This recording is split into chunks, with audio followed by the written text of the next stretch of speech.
Magandang araw po sa inyong lahat, lalong-lalo na po sa mga taga-subaybay ng channel na ito. Ako si Melchor, isang 42 anyos na lalaki. Dati akong kilalang manunugis sa baryo kung saan ako ipinanganak. Masasabi ko na hindi na mabilang sa daliri ng aking mga paa at kamay ang bilang ng mga aswang na natalo ko sa laban at napatay. Ngunit nang pinatay ng mga aswang ang aking asawa at anak, ay nagdesisyon na akong huminto sa pagiging manunugis. Halos 5 taon na akong retirado sa pakikipaglaban sa mga aswang. Pinili kong lumayo sa aming baryo at nanirahan ako sa isang tahimik na baryo na walang nakakaalam ng aking nakaraan. Dito ay namuhay ako ng payapa at walang iniisip na mabigat na tungkulin. Nabubuhay ako sa pamamagitan ng pag-aalaga ng mga manok at pagtatanim ng mga gulay. Wala akong pinagsisisihan sa desisyon kong huminto sa pagiging isang manunugis, dahil napagtanto ko na ganitong buhay talaga ang gusto ko. Ang tahimik at hindi kailangan mangamba sa araw-araw. Naisip ko nga na kung matagal ko na sana itong ginawa, ay baka kasama ko pa rin ang aking mag-ina. Isang hapon, habang nakaupo ako sa upuan sa labas ng aking bahay at kasalukuyang nagkakape, ay isang matandang babae ang biglang dumating. Baka sa mukha niya ang pagod at halatang galing siya sa malayong lugar. Nanlamig ako nang nakita ko ang matandang babae dahil kilala ko siya. Siya ay si Lola Rosita, isang kilalang albularya sa baryo kung saan ako nanggaling. Napatayo ako mula sa aking kinauupuan dahil hindi ako makapaniwala na makalipas ang napakahabang panahon ay muli ko siyang makikita. Siya kasi ang nagsilbing tagapayo ko noon. May kakayahan din kasi siyang tukuyin ang isang aswang na nagpapanggap na tao. Lola Rosita? Sandali.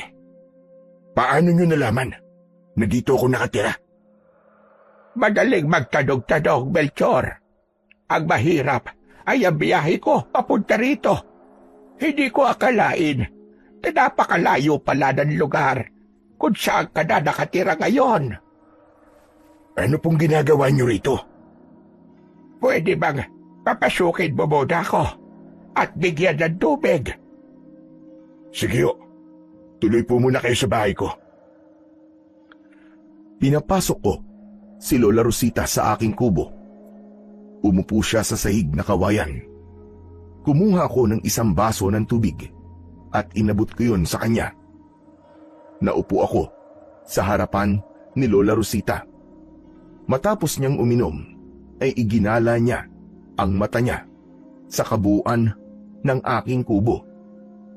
Mukhang mag-isa ka labang rito, Melchor. Masyadong maliit itong bahay mo para sa 2 tao o higit pa. Hindi ka na ba nagkaroon ng asawa ulit? Hindi na po, Lola Rosita. At ayoko na rin mag-asawa. Dahil hindi mapapalitan ng kahit na sino si Sonia sa puso ko. Nag-iisa lang siya. Bigla ko tuloy naalala si Sonia. Lalo na ang masasarap niyang luto. Ay, nako. Pasensya ka na kung nabanggit ko pa siya. Baka nalungkot ka dahil napag-uusapan natin ang iyong asawa. Ayos lang ho. Tinanggap ko nang wala na talaga ang aking mag-ina. Oo, masakit. Pero kailangan kong magpatuloy sa buhay. Tama yan. At gaya ng palagi kong sinasabi sa iyo noon, lahat ng nangyayari sa buhay ng tao ay merong dahilan. maaaring sinusubok lamang tayo ng Panginoon kung gaano katatag ang pananampalataya natin sa Kanya. O hindi kaya ay isa yung daan para mapunta ka sa mas magandang sitwasyon. Kumusta ka na pala rito? Nakikipaglaban ka pa rin ba sa mga aswang? Ayos po ako rito. At gaya po ng sinabi ko sa inyo, bago ako umalis, ay tuluyan ko na pong tinalikuran ng pagiging isang manunugis. Isa pa, wala pong aswang dito. Simula nang nawala ang mag-ina ko, ay nawala na rin ako ng gana na makipaglaban sa mga aswang.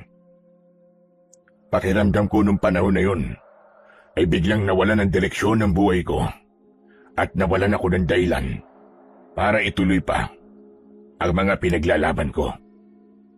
Teka, sandali lang ho, Lola Rosita.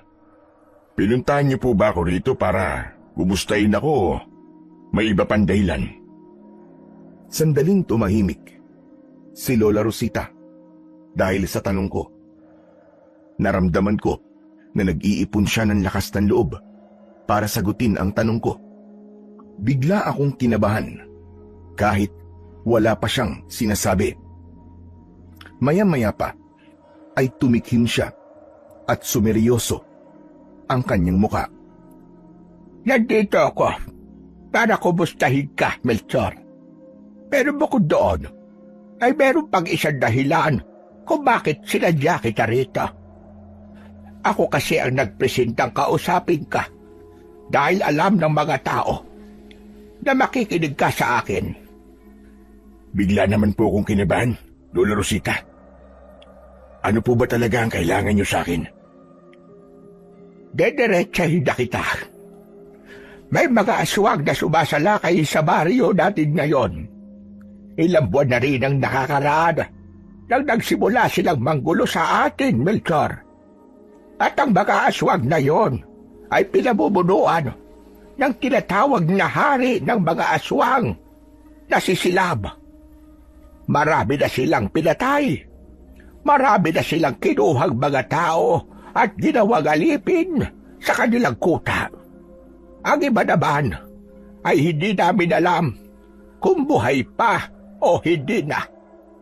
Hindi lang sila sa baryo natin umaatake, kundi maging sa mga baryong malapit din sa atin. Mukhang alam ko na po kung bakit po kayo nandito, Lola Rosita. Kung ano ang nasa isip mo, ay tama ka. Nandito ako para makiusap sa iyo na tulungan mo kami. Ikaw lang ang kilala kong manunugis na kayang makipaglaban sa mga aswang na kagaya ni Silab. Nalulungkot ako sa nangyayari sa baryo natin ngayon, Lola Rosita. Ang akala ko kasi ay wala nang sasalakay na aswang doon nang umalis ako. Pero pasensya na ho. Matagal ko nang itinigil ang pakikipaglaban sa mga aswang. Ayoko nang bumalik sa pagiging manunugis. Dahil gusto ko na ang buhay na meron ako ngayon dito. Pero Melchor, patuloy na natabi ang buhay na mawawala kung hindi mo kami tutulungan. Ano ba dapat kong gawin para lamang pumayag ka sa gusto ko? Wala ho kayong kailangang gawin dahil buo na po ang desisyon ko na wag na makipaglaban sa mga aswang. Ayoko na pong masira ang kapayapaan ng buhay ko ngayon. Sana po ay maintindihan niyo ako, Lola Rosita. Kahit sana ito na ang maging huling laban mo, Melchor. Alam ko na kahit matagal ka nang wala sa baryo natin, ay may pagmamahal ka pa rin sa amin. Kaya sana ay pagbigyan mo kami sa hiling namin sa iyo. Maaari pa naman kayong maghanap ng ibang manunugis o mga taong makakatulong sa inyo. Pero pasensya na, Lola Rosita. Wala na pong makakapagpabago sa isip ko. Nakita ko ang pagsilay ng lungkot sa muka ni Lola Rosita. Inusig ako ng aking konsensya dahil alam ko na bumiyahe pa si Lola Rosita ng ilang oras. Tapos mabibigo lang siya sa pakay niya sa akin. Ngunit desidido na akong panindigan ang aking desisyon. Nang umalis ako sa baryo namin, ay nangako na ako sa aking sarili na kailanman ay hinding-hindi na ako makikipaglaban sa mga aswang. Napakasakit para sa akin na nagawa kong protektahan ang ibang tao, pero hindi ang aking asawa at anak. Sa tingin ko, ay kailangan ko irespeto ang desisyon mo, Melchor. Marahil ay kailangan nga naming humanap ng ibang tao na pwedeng tumulong sa amin. Pero huwag kang mag-alala, dahil wala akong hinanakit sa iyo. Matagal mo kami pinotektahan sa mga aswang at hindi yun mabubura nang dahil lang tinanggihan mo ang hiling namin sa iyo ngayon. Naiintindihan kita. Maraming salamat po. Ang magagawa ko na lang ho, na tulong, ay ang ipagdasal kayong lahat. Malaking bagay na yan para sa amin. O paano? Yun lang naman ang ipinunta ko rito. Ako ay aalis na at kailangan ko pang maglakad ng malayo bago ako makarating doon sa sakayang palabas nitong baryo ninyo. Mag-iingat ka palagi, Melchor, at masaya ako sa kung anong buhay ang meron ka ngayon. Sandali. Aalis na po kayo kagad ngayon? Oo, mahirap kapag inabot pa ako ng dilim sa daan. Kahit umalis po kayo ngayon, ay aabutin pa rin kayo ng dilim. Ang mabuti pa po dito na kayo magpalipas ng gabi. At bukas ng umaga, ay ihahatid ko ho kayo sa istasyon ng bus. Ganun pa. Pero sigurado ka mag-ayos lang na dito ako matulog ng isang gabi. Ano po bang klaseng tanong yan, Lola Rosita? Para naman kayong iba sa akin. Siyempre ayos lang. Saka, gusto ko pa rin ho kayong makausap para makwentuhan niyo ako sa mga nangyari sa baryo natin simula nang umalis ako roon. Abay sige, hindi ko natatanggihan yung alok mo. Dahil ang totoo nga masakit pa ang katawan ko dahil sa napakahabang biyahe. Kailangan ko rin talagang magpahinga bago ko bumalik sa atin. Sa kabila ng hindi magandang balitang dala ni Lola Rosita, ay masaya pa rin ako na muli ko siyang nakita. Masasabi ko kasi na kahit umalis ako sa aming baryo, ay naroon pa rin ang puso ko dahil doon ako isinilang at nagkaroon ng isip. Sa baryong yun ako sinanay ng aking tatay at lolo para maging isang mahusay na manunugis. At higit sa lahat, doon ko nakilala ang aking asawa na nagparamdam sa akin kung paano mahalin ng totoo at wagas. Kinagabihan, sa hapunan ay nagluto ako ng tinolang manok. Sa unang pagkakataon, simula nang manirahan ako sa lugar na yon, ay yun ang unang beses na may nakasalo ko sa aking hapagkainan. Nang tikman ni Lola Rosita ang niluto ko, ay napangiti siya. Bakit po? Hindi po ba masarap? Yung totoo, medyo maalat pero ayos na ito. Hindi naman siguro ako magkakasakit sa bato kung kakain ako ng maalat kahit ngayong gabi laang. Pasensya na ho kayo. Hanggang ngayon kasi nag-aaral pa rin akong magluto. Natatandaan ko tuloy na madalas ay nagdadala ka sa akin ng manok na ikaw ang kumatay. Tapos, ipapaluto mo yun sa akin ng adobo. Paborito ko po kasi talaga ang adobo nyo. Kahit po ang asawa ko. Alam na, mas gusto ko ang adobo nyo kaysa sa adobo niya. Lola Rosita, kumusta na po pala kayo? Kasama niyo pa rin po bang apo niyong si Elisa? Oo naman, siya pa rin ang kasama ko sa bahay. Alam mo naman, na simula nang iwanan siya ng nanay niya sa akin, ay hindi na siya binalikan doon. Pero may bago kaming kasama sa bahay, si Goyong. Sino pong Goyong? Dayo sa baryo natin. Isang palaboy na nababasura. Naawa ako sa kanya, kaya inampon ko na lang. Mabait naman siya at maaasahan. Saka, maganda ring may lalaki sa bahay namin para kahit papano ay may gumagawa ng mabibigat na gawain. Oo nga pala, bilang nabanggit na natin si Elisa, ay may sasabihin ako sa iyo tungkol sa kanya. Ano po yun? Hindi ba't napakaganda ng apo ko na yon, kahit ang nanay niya ay tsararat, dahil ang tatay ni Elisa ay kano? Nang nakita siya ng pinuno ng mga aswang na si Silab, ay nagustuhan siya ni Silab. Ilang beses na siya sinubukan kunin ni Silab para gawing asawa. Mabuti na nga lang at nagagawang protektahan ng mga tao sa atin si Elisa. Bakit niyo po iniwanan si Elisa? Dapat po, ay isinama niyo na lang siya dito. Pinapunta ko muna siya sa bahay ni Kapitan. Doon kasi, ay mas marami siyang kasama, kaya mas ligtas siya. Ganun po ba? Ito po ba si Silab?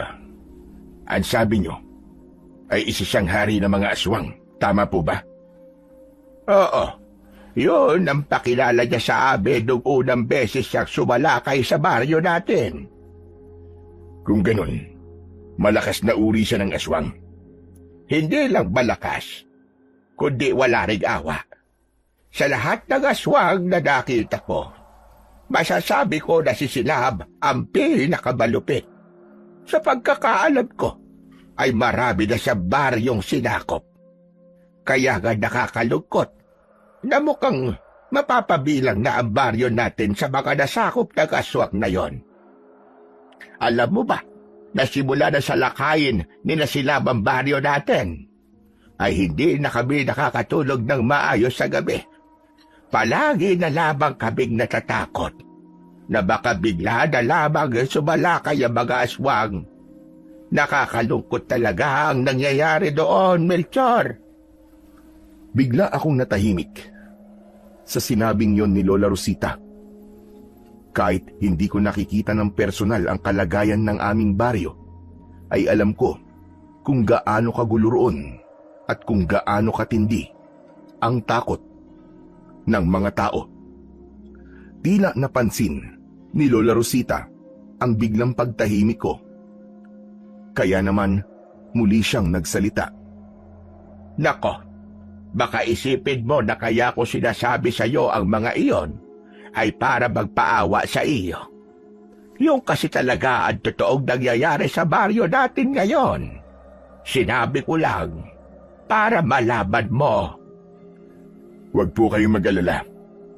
Alam ko na sinasabi niyo lang ang mga yan para malaman ko kung ano nangyayari sa baryo natin ngayon. Nakakalungkot lang talaga na kailangan pagdaanan ng mga tao roon ang ganyang bagay. Iniisip ko na nga lang na pagsubok lang iyon sa amin ng Panginoong Diyos. At darating ang araw na matatapos din ang lahat. Isang malalim na buntong hininga ang aking pinakawalan.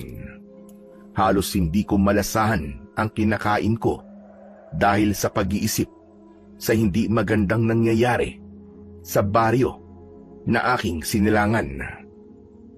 Nang gabing yon, habang natutulog ako, ay hindi ko inasahan na dadalawin ako ng aking asawa sa panaginip. Nakapagtataka yon dahil simula nang mamatay siya at ang anak namin, ay hindi sila nagpakita sa akin sa panaginip kahit isang beses. Kinausap niya ako. Sinabi niya na alam niya na mahal ko ang aming baryo at hindi ko yun maaaring pabayaan. Aniya, alisin ko na ang takot sa aking puso at sundin ko kung ano ang totoo nitong sinasabi. Pagsapit ng umaga ay nagising ako na napakalinaw pa rin sa akin ng panaginip na yon. Paulit-ulit na umaalingaw-ngaw sa utak ko ang mga sinabi sa akin ng asawa ko. Nakita ko si Lola Rosita na nagkakape sa hapagkainan.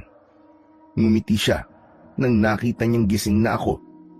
Bumangon ako at nagtungo sa batalan para magmumog. Nagtimpla na rin ako ng kape. Melchor, maraming salamat pala sa pagpapatuloy mo sa akin sa bahay mo. Masaya ako na matapos ang napakahabang panahon ay muli kong nakita at nakausap ang bayani ng aming baryo. Masaya rin po ako na nakita ko ulit kayo, Lola Rosita. Alam niyo po ba kagabi, ay napanaginipan ko po ang aking asawa. Nagtataka nga po ako kasi simula ho nang namatay sila ng anak namin, ay kagabi lang siya nagpakita sa panaginip ko. May sinabi ba siya sa'yo sa panaginip mo? Hindi ko agad nagawang sagutin ang tanong ni Lola Rosita. Malinaw kasi na gusto ng asawa ko na tulungan ko ang aming baryo. Lola, sasama na po ko sa inyo pabalik sa baryo natin. Pagkatapos po nating magkape, ay mag-i-empake na ako ng mga dadalhin ko. Anong sinabi mo? Pwede bang pakiulit at baka nagkamali lang ako ng pagkakadinig? Alam mo namang matanda na ako at mahina na ang pandinig ko. At sabi ko ho, sasama na po ko sa inyo pa uwi sa baryo natin. Tutulungan ko po kayo na talunin si Silaba at ang lahat ng mga alagad niyang aswang. Diyos ko, totoo ba yung sinabi mo, Melchor? Oo, malakas po ang pakiramdam ko na yun ang mensaheng gustong iparating sa akin ng asawa ko. Kaya nagpakita siya sa akin sa panaginip ko. Sinabi niya sa akin na alisin ko raw ang takot ko at sundin ko kung anong totoong sinasabi ng aking puso. Diyos ka, maraming salamat. Hindi ako makapaniwala sa mga sinasabi mo ngayon, Melchor. Nang tumanggi ka kasi sa akin kahapon, ay tinanggap ko ng kailangan naming harapin ang mga aswang ng kabilang. Hindi mo alam kung gaano ko kasaya. Diyos ka, maraming salamat, Melchor. Maraming salamat. Maluwa-luwa si Lola Rosita ng sandaling yon. Nakita ko ang pagkabuhay ng pag-asa sa mga mata niya. Napagtanto ko na hindi ko pa rin pwedeng pabayaan ang baryo na naging tahanan ko ng napakatagal na panahon. Alam ko rin na habang buhay na dadalhin ng konsensya ko kapag tuluyang nasakop ng mga aswang ang aming baryo. Ako lang ang inaasahan ng mga tao roon at ayoko sila nabiguin. Matapos naming magkape, ay inilabas ko ang isang lumang traveling bag. Naglagay ako ng ilang damit doon. Mula sa aparador, ay inilabas ko ang isang pahabang kahon. Binuksan ko yun at tumambad sa akin ang isang itak na may sinaunang simbolo na nakaukit sa hawakan. Ipinamana yun sa akin ng lolo ko at meron yung basbas ng isang makapangyarihang babaylan. Yun ang ginagamit ko noon sa pakikipaglaban sa mga aswang. Napapitlag ako nang marinig ko ang boses ni Lola Rosita sa aking likuran. Tapos ka na bang mag-empake? Aba, hindi ba yan ang itak na ipinamana sa'yo ng lolo mo? Tama po kayo. Ito nga po yun. Abay, naitago mo pala yan, hindi? Hindi ko po kasi ito maaaring idispatcha. Kahit pa tumalikod na ako sa pagiging manunugis noon. Dahil pamana ito sa akin ni Lolo. Nang itago ko po ito, ay hindi ko na naisip na muli ko itong gagamitin. Pero pagkatapos po ng laban ko sa baryo natin, kapag napabagsak ko na po si Silab, ay tuluyan na po akong magre-retiro sa pagiging manunugis. Yun na po magiging huling laban ko. Isang malaking karagalan para sa akin na ang huling laban mo ay gagawin mo para sa ating baryo, Melchor. Hindi ako nagkamali na puntahan ka rito. Maraming salamat.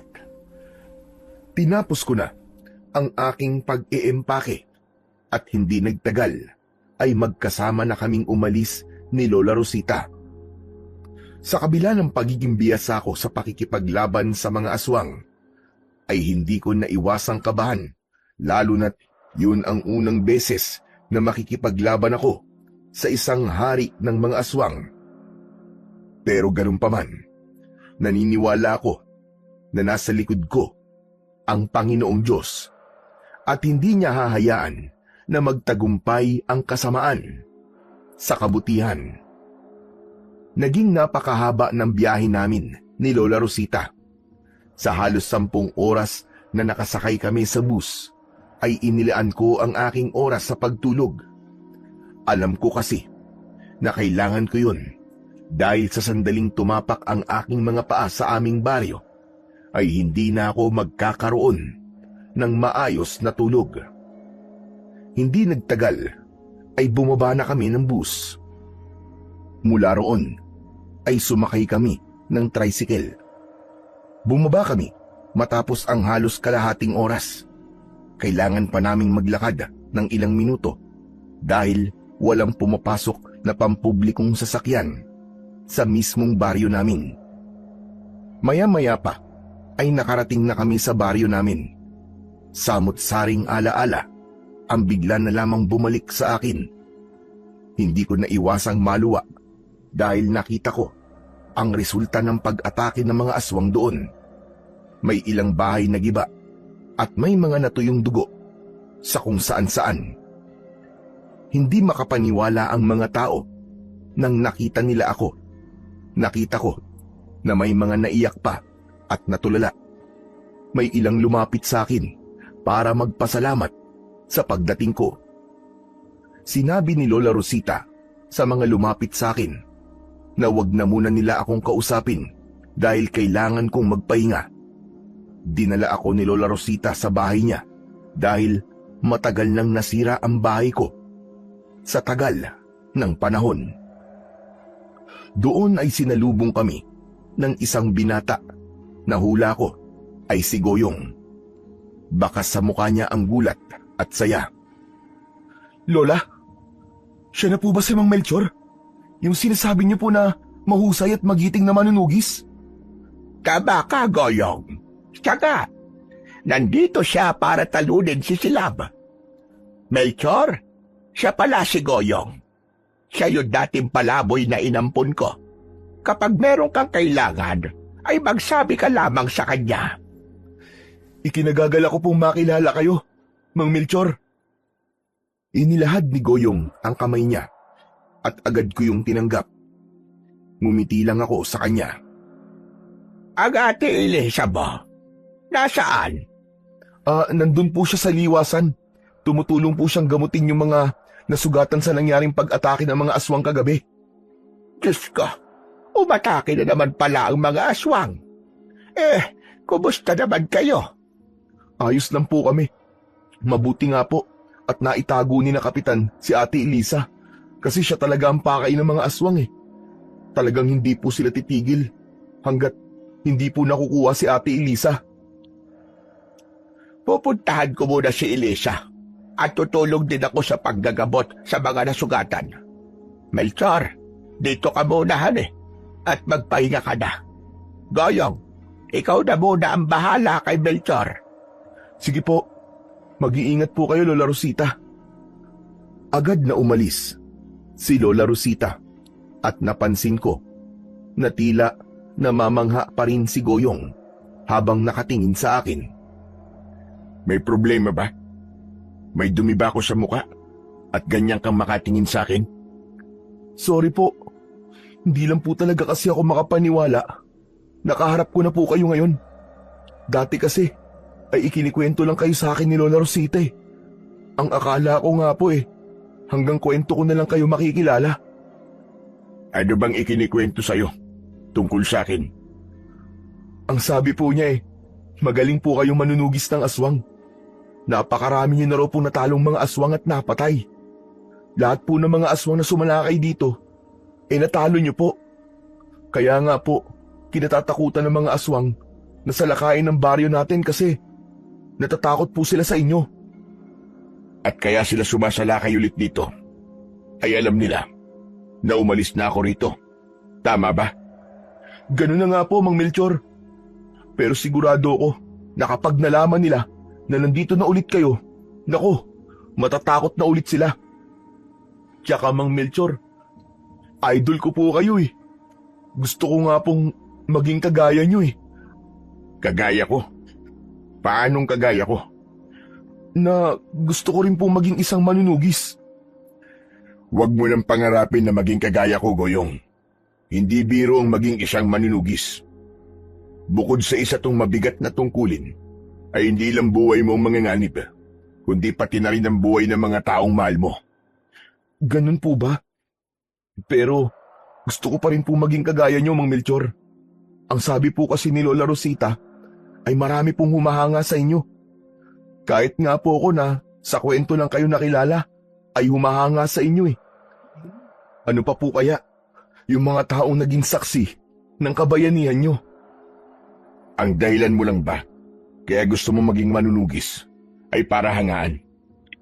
Kung ganun lang ang rason mo, ay mas mabuting itigil mo na ang pangarap mo maging kagaya ko.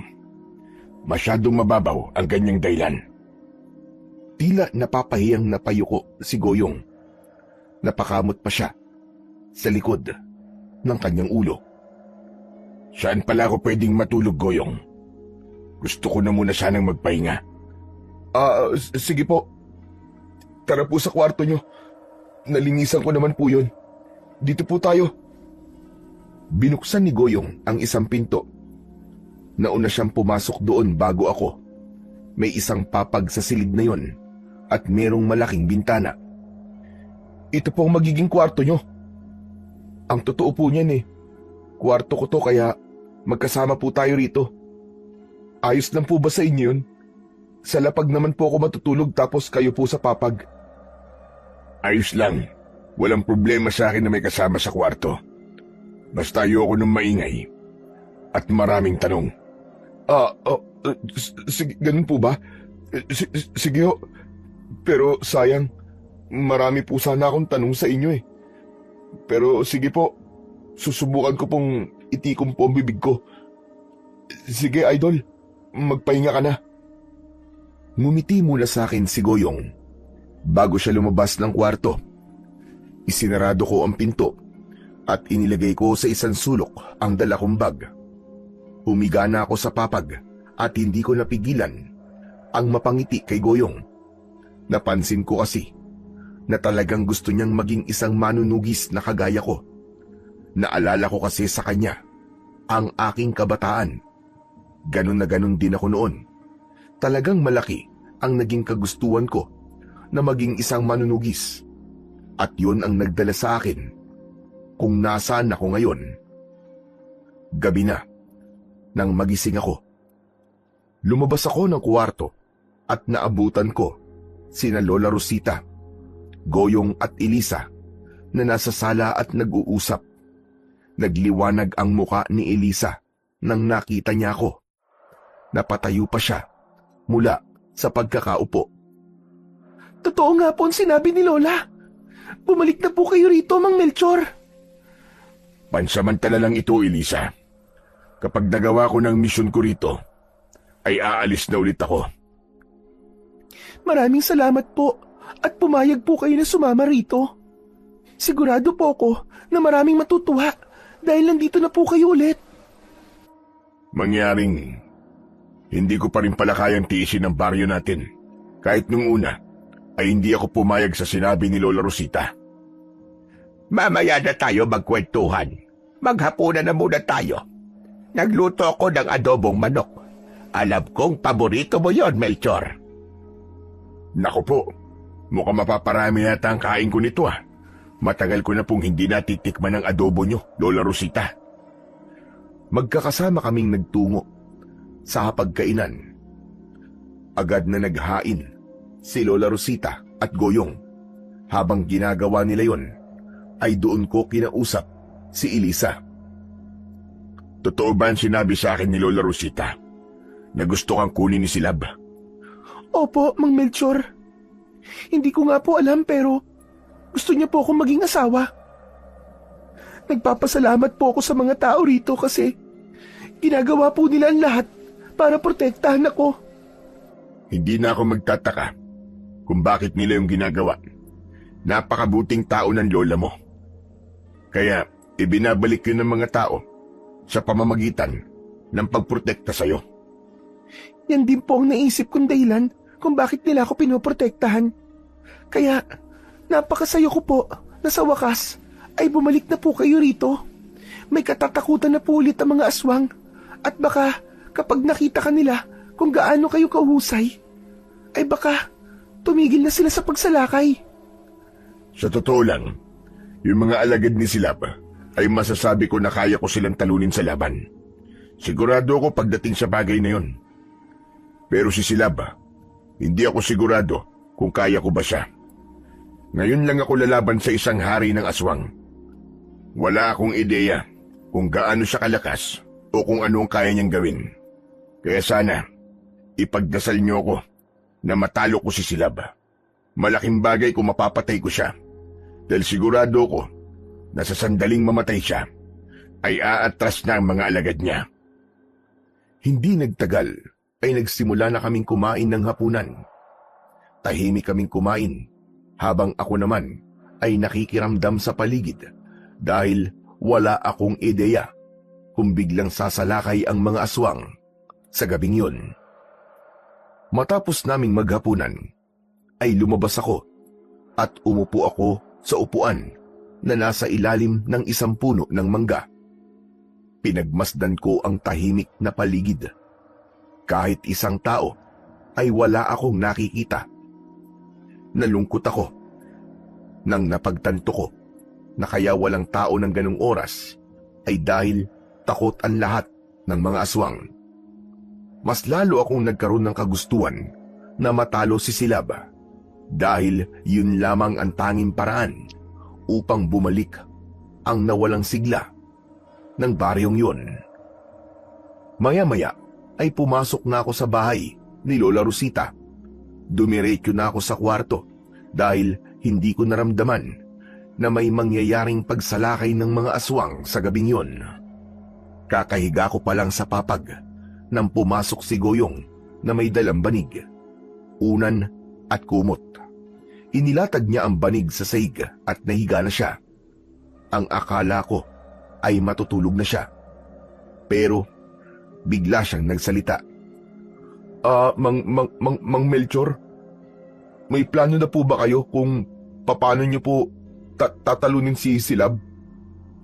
Hindi ba sabi ko sa'yo? Ay ayoko nang kasama sa kwarto na maraming tanong. Isang tanong lang naman po yun eh. Saka idol ko po talaga kayo eh. Kaya gusto ko po kayong kinakausap. Marami po akong gustong malaman tungkol sa inyo. Sa bagay, may punto naman ang sinabi mo. Isang tanong lang yun, kaya hindi natin masasabi na marami yun. Sa ngayon, wala pa akong plano. Gusto ko munang makaharap si Silab. Kailangan kong alamin ang kapasidad niya at kung gaano siya kalakas. Kung tatanungin niyo po ako tungkol kay Silab, masasabi ko po na talaga pong malakas siya. Bukod dun, wala rin po siyang awa. Lahat po pinapatay niya. Wala siyang pinapaligtas.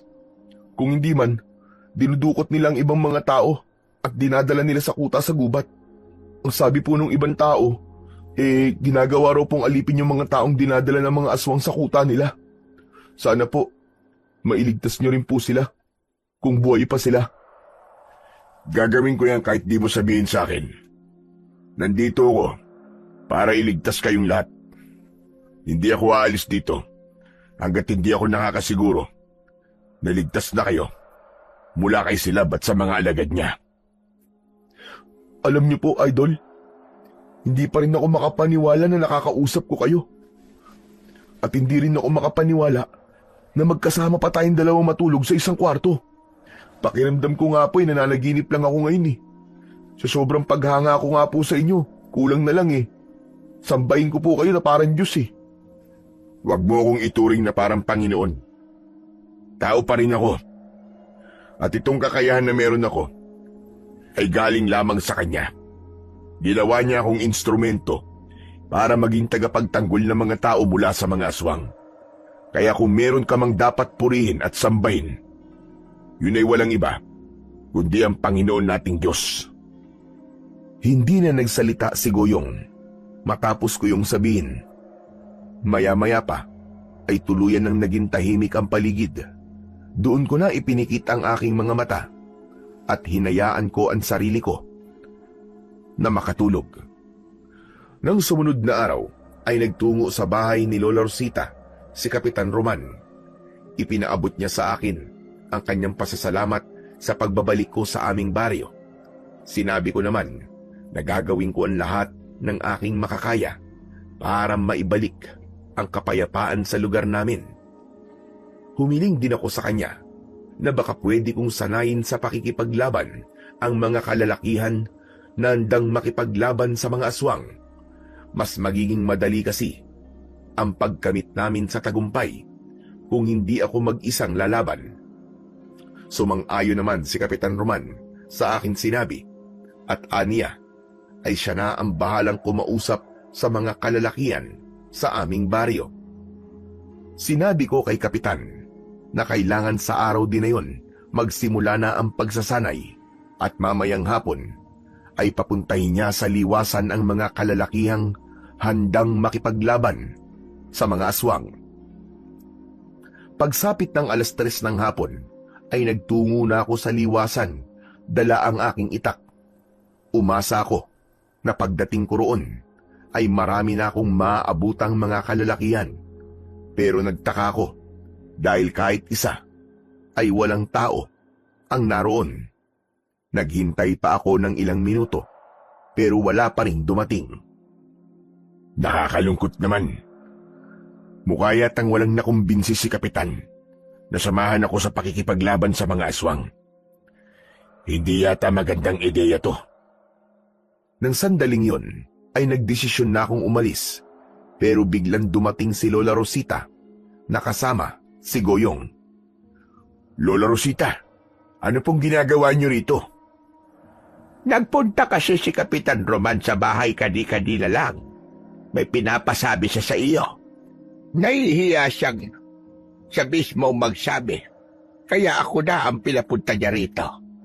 At sabi niya, ay walang may nais na sanayin mo para makipaglaban sa mga aswang. Ganun po ba? Wala pong problema. Naiintindihan ko kung bakit ganito ang nangyari.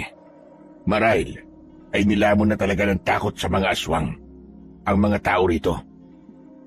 Tama ka riyan, Melchor. Yan din ang sinabi sa akin ni Kapitan. Ang sabi niya, lahat ng mga lalaki kinausap niya ay tumanggi na sanayin mo dahil alam nila na mapapabilang sila sa mga makikipaglaban kapag may mga aswang na sumalakay. Mukhang wala na po akong magagawa, kundi harapin ito ng mag-isa.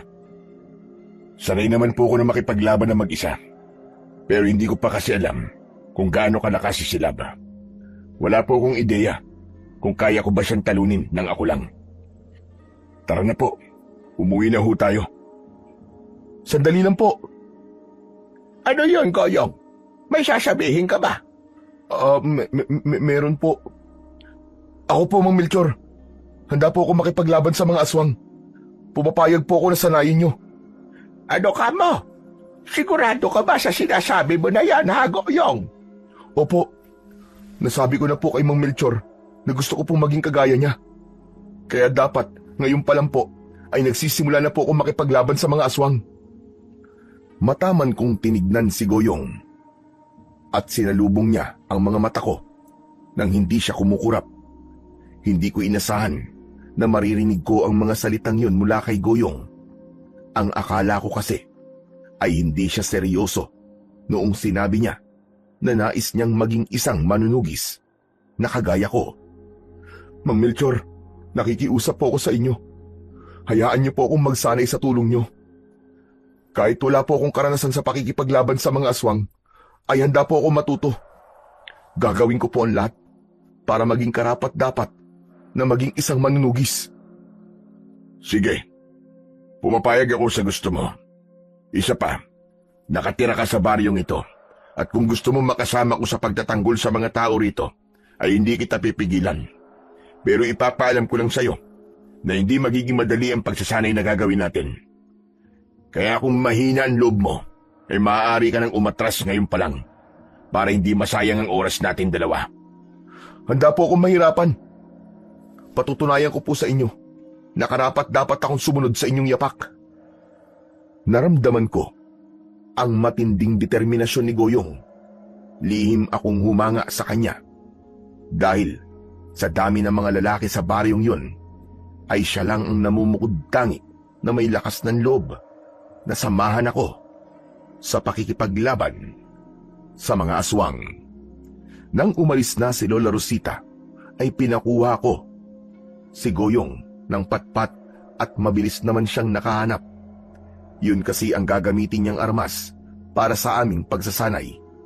Pinakita ko muna sa kanya ang tamang galaw at pag-atake at porma ng katawan kapag dumidepensa. Hinayaan ko siyang gayahin ang aking ginagawa. Pinagmasdan ko si Goyong at kita ko sa mukha niya ang kaba. Pero pinipilit niyang itago yun sa pamamagitan ng matatag na tindig. Kapansin-pansin na mabigat ang galaw niya. Mali ang anggulo ng kanyang braso at mabagal pa siyang kumilos. Habang pinanonood ko siya, ay naalala ko ang sarili ko noong nagsisimula pa lang ako. Parehong-pareho kami ni Goyong na mahina pero may determinasyon na matuto. Alam kong hindi pa siya handa at malayo pa siya sa pagiging manunugis. Pero may nakita akong pag-asa sa kanya. Hindi nagtagal ay tinapos ko na ang aming pagsasanay. Nakita ko kasi na pagod na si Goyong at tumatagaktak na ang pawis sa kanyang muka at katawan. Magpahinga na muna tayo. Bukas na ulit natin ituloy ang pagsasanay. Ano, Goyong? Kumusta? Mahirap po pala talaga. Mga simpleng teknik pa lang ang itinuro ko sa'yo. At sa mga susunod na araw, ay mas lalo pang magiging mahirap ang pagsasanay natin. Kung susuko ka na ngayon, ay walang problema yun sa akin.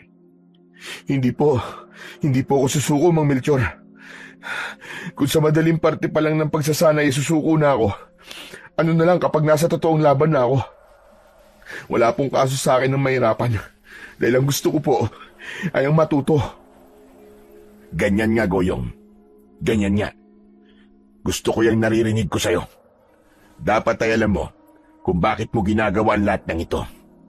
Siguro naman ay may iba ka ng dahilan kung bakit gusto mong maging isang manunugis na kagaya ko. Opo. At yun po yung ipagtanggol mula sa mga aswang, ang mga walang kakayahang makipaglaban. Pinag-isipan ko po kasi yung sinabi nyo kagabi na masyadong mababaw ang dahilan ko kung bakit gusto ko maging kagaya nyo. Naisip ko po yung mga naging biktima ng mga aswang at ang pamilya nila. Naawa po ako sa kanila at ayoko na po madagdagan pa ang mga taong mamamatay at maghihirap nang dahil po sa mga pesting aswang na yun. Kapag ganyan ka mag-isip at isasabuhay mo yan, ay hindi malabong maging kagaya kita. At baka nga, mas maigitan mo pa ako. Ipagpatuloy mo lang yan, bata. Nakangiti kong tinapik ang balikat ni Goyong. Nagliwanag ang mga mata niya. Kahit wala na siyang sinabi, ay ramdam ko ang labis niyang kasiyahan. Doon ko napagtanto na mapalad ang baryo namin dahil naroon si Goyong na isang binatang porsigido na matutunan kung paano maging tagapagtanggol ng mahihina laban sa mga aswang. Nagpatuloy ang pagsasanay ko kay Goyong. Sa mga sumunod na araw, ginawa na lang namin yon sa likod ng bahay ni Lola Rosita dahil hindi na namin kailangan ng malaking lugar. Sa bawat araw na lumilipas, ay nakita ko ang unti-unting pagkatuto ni Goyong. May mga pagkakataon din na nakikita ko siyang mag-isang nagsasanay. Natuwa ako dahil nakita ko ang kanyang determinasyon at hindi siya sa una lang nagpakitang gilas. Isang hapon ay naisipan kong hasain ang aking itak. Nagtungo ako sa likod ng bahay at doon ko yun pinatalim. Nasa gitna ako ng aking ginagawa nang lumapit si Goyong na may dalang plato na may nakalagay na pritong saging na saba at isang baso ng mainit na tsokolate. Mang Melchor, magmerienda po muna tayo. Nagluto po ng pritong saging si Lola Rosita. Salamat. Ipatong mo na lang dyan sa lamesa at pagkatapos ko sa ginagawa ko, kakainin ko yan. Inilapag ni Goyong ang mga dala niya sa lamesa. Ang akala ko ay aalis na siya. Pero pinanood niya ang ginagawa ko. Ang ganda po pala ng itak nyo sa malapitan. Ano pong ibig sabihin ng mga nakaukit sa hawakan yan? Sinaunang simbolo ang mga ito. Makapangyarihang dasal yan na inukit ng isang makapangyarihang babaylan. Nilikha ang itak na ito bilang sandata na panlaban sa mga aswang. Babaylan? Ibig po bang sabihin matagal na po ang itak na yan? Tama ka, Goyong. Baka nga, mas matanda pa ito kay Lola Rosita. Naku, sobrang tanda na nga po pala ng itak nyo. Kasi si Lola Rosita po naabutan pa nga niya yata ang panahon ng mga hapon Huwag kang maingay at baka mamaya marinig ka ni Lola Rosita. Magagalit yun sa'yo panigurado. Biro lang po. Pero, ang ganda po talaga ng itak nyo. Napansin ko na manghang-mangha si Goyong habang nakatingin sa hawak kong itak. Kaya isang ideya ang pumasok sa utak ko. Gusto mo bang hawakan itong itak? Okay lang po ba? Oo naman. O ito, hawakan mo. Nako, hindi ko na po tatanggihan yan. Isa pong malaking karangalan para sa akin na mahawakan po ang armas na ginagamit nyo sa pakikipaglaban sa mga aswang. Inabot ko ang itak kay Melchor. Muntik niya na yung mabitiwan. Napangiwi siya, sabay tawa. Agad niyang ibinalik sa akin ang itak. Grabe, ang bigat po pala niyan. Paano niyo po nagagamit yan na maayos kung ganyan po yung kabigat? Sa tagal ko nang ginagamit ang itak na to, ay sanay na ako, kaya para sa akin ay magaan ito. Pero sa mga kagaya mo na hindi pa sanay, aba, talagang mabigat itong itak. Sana po ay magkaroon din ako ng ganyang sandata. Yung ginawa po talaga para patayin ng mga aswang. Wala yan sa sandata, Goyong. Nasa nagdadala. Tandaan mo na kahit hawak mo pa ang pinakamalakas na sandata laban sa mga aswang, kung hindi naman malinis ang ngangarin mo at wala kang kasanayan sa pakikipaglaban, ay wala yung silbi. Kaya nga tayo nagsasanay ay upang kahit simpleng itak o sibat ang gamit mo, ay kaya mo pa rin ipagtanggol ang baryong ito laban sa mga aswang. Sa bagay, tama po ang sinabi nyo. Oo nga po pala, babalik na po ako sa loob. Hindi pa po kasi ako kumakain ng meriende. Medyo nagugutom na po ako. Tumango na lang ako kay Goyong. Nang umalis na siya, ay ipinagpatuloy ko na ang aking ginagawa. Pagsapit ng gabi, ay hindi ako makatulog. Naging mailap sa akin ang antok dahil mabilis ang tibok ng aking puso. Pinagpapawisan din ako na malamig kahit hindi mainit ng gabing yon. Hindi na bago sa akin ang ganung pakiramdam. Alam ko na kapag ganun ang aking nararamdaman, ay may mga aswang na sasalakay o merong aswang sa paligid. Agad akong bumangon at kinuha ko sa ilalim ng papag ang aking matalas na itak. Palabas na sana ako ng kwarto nang narinig ko ang boses ni Goyong. Mang Melchor, saan po kayo pupunta? Bakit dala niyo po ang itak niyo? Lalabas ako. Malakas ang pakiramdam ko. Nasasalakay ang mga aswang ngayong gabi. Sandali lang po, sasama po ako sa inyo. Magmadali ka. Kunin mong itak sa kusina at sumunod ka sa akin sa labas. Paglabas ko ng kwarto, ay sinalubong ako ni na Lola Rosita at Elisa na mukhang hindi rin makatulog. Habang si Goyong naman ay nagpunta sa kusina para kunin ang itak. Tama ba ang narinig namin? May sasalakay na mga aswang ngayong gabi. Opo, nararamdaman ko po sila, Lola Rosita.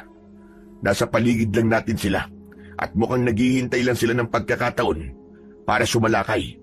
Diyos ko po, mahabagin langit. Hindi kaya nandito sila para kunin ang apo ko? Mukhang gano'n na nga po. Kaya wag po kayong lalabas ni Elisa kahit na ano pang mangyari. Doon muna kayo sa kwarto nyo. Kami na po ang bahala ni Goyong sa mga aswang. Goyong, tara na. Nauna akong lumabas ng bahay at agad namang sumunod si Goyong sa akin. Pinakiramdaman ko ang paligid at tumaas ang balahibo sa aking mga braso. Tila may mga matang nakamasid sa amin. Sigurado po ba kayong may mga aswang? Wala naman po akong nakikita. Huwag kang magpapabulag sa katahimikan, Goyong. Nararamdaman ko na nasa paligid lang natin sila. Teka, diyan ka lang sa likod ko. Hoy! Lumabas na kayo! Hindi niyo ako malilinlang. Alam ko nasa paligid lang kayo. Nanatiling tahimik ang kapaligiran. Pero hindi ako nagpakampante. Hanggang sa may mainit na hangin na dumaan sa bato ko. Agad kong itinulak si Goyong at humarap ako sa likuran namin. Nakita ko ang dalawang aswang na tumalon mula sa bubong. Mabilis kong tinaga sa leeg ang isang aswang bago pa man lumapat ang mga paa niya sa lupa. Habang ang isa ay sinaksak ko sa gitna ng kanyang noo.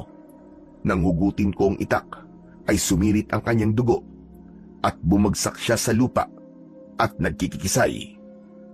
Nanlaki ang mga matang tinignan ni Goyong ang dalawang aswang na nakabulagta. Grabe! Ang galing niyo talaga!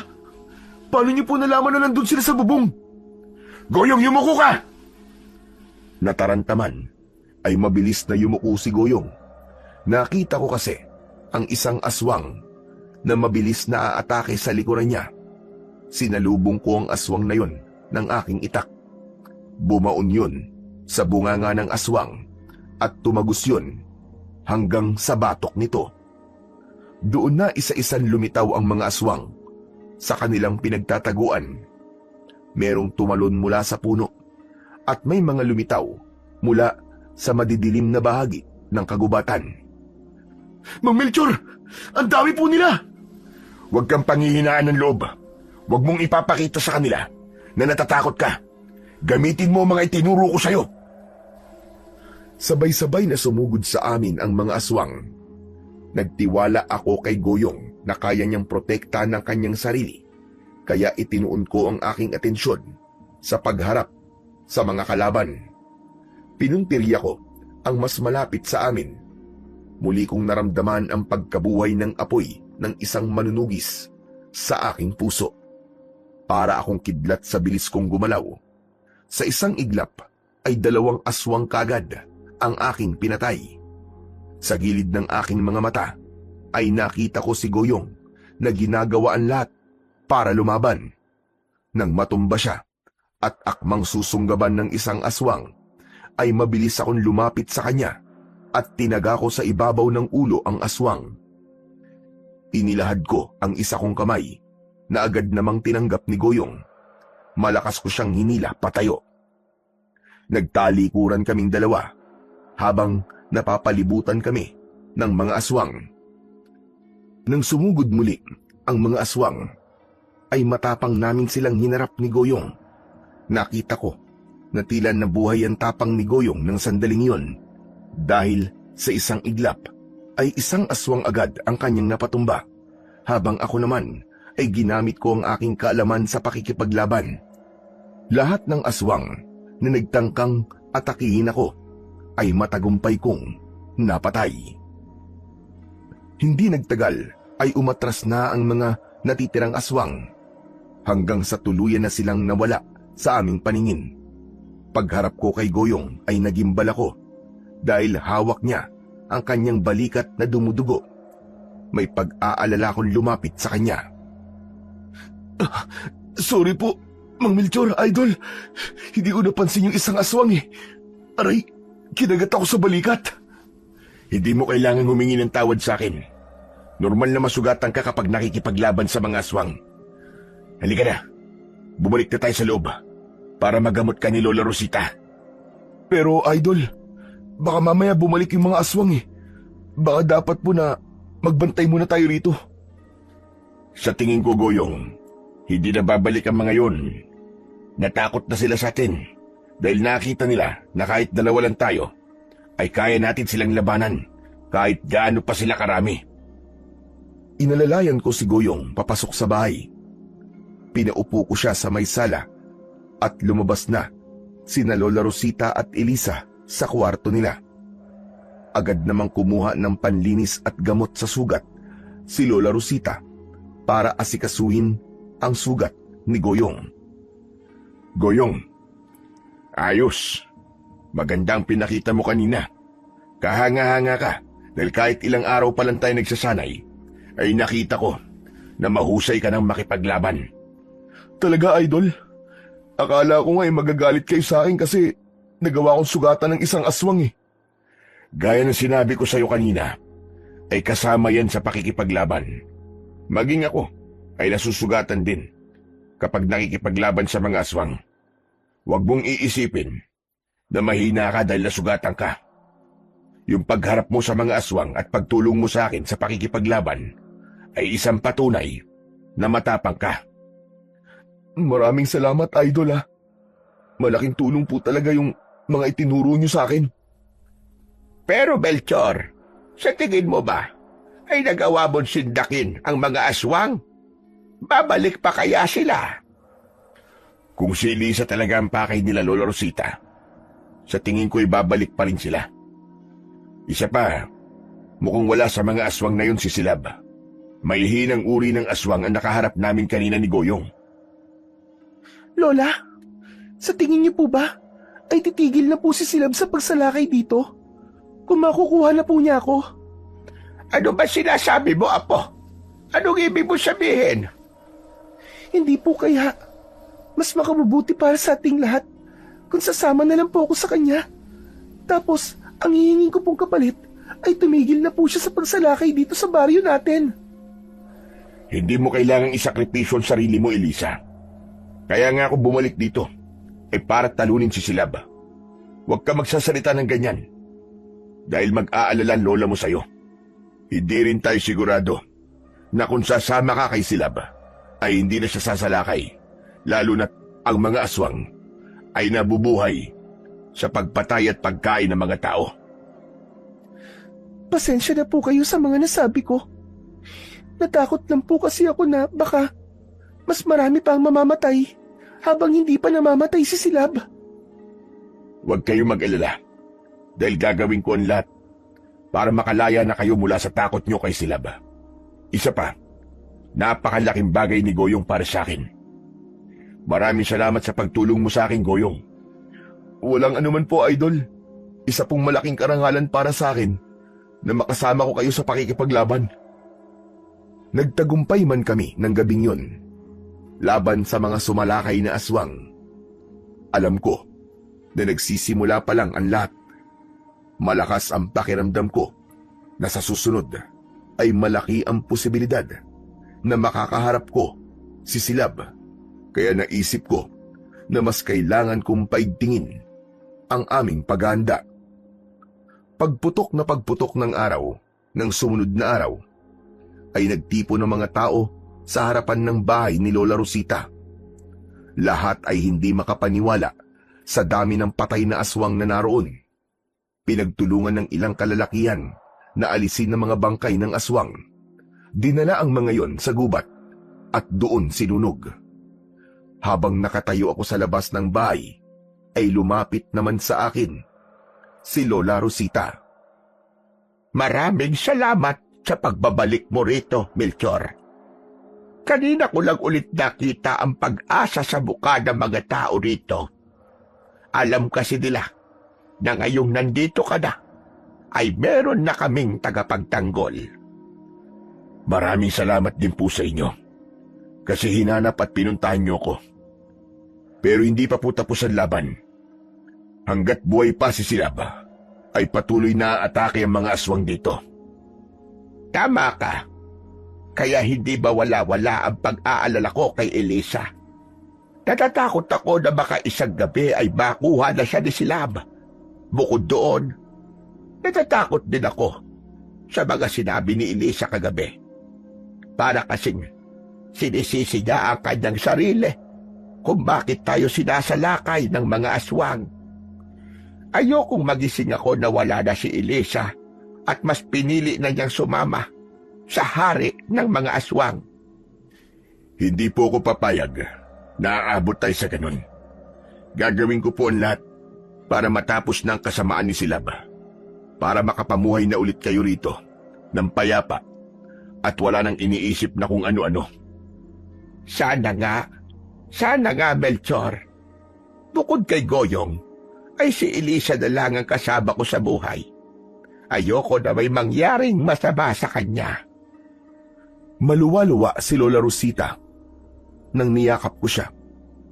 Ipinaramdam ko sa kanya na wala siyang dapat na ipag-alala dahil hindi ko hahayaan na makuha ni Silab ang kanyang nag-iisang apo. Sa araw din na yon ay nagpatuloy kami ni Goyong sa pagsasanay.